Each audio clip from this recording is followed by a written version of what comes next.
Today, we will give you some tips for the wear and care of your HRM-Fit heart rate monitor.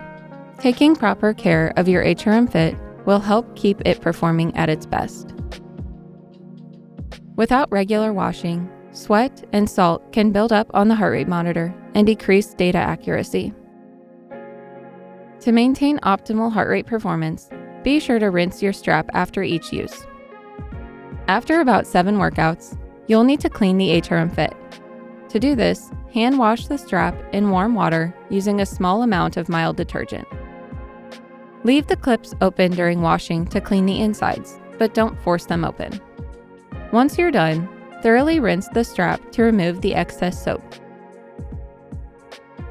Lastly, lay your strap flat to air dry. Leaving the clips open can help it dry faster.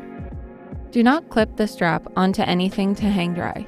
It is only intended to clip onto sports bra fabric.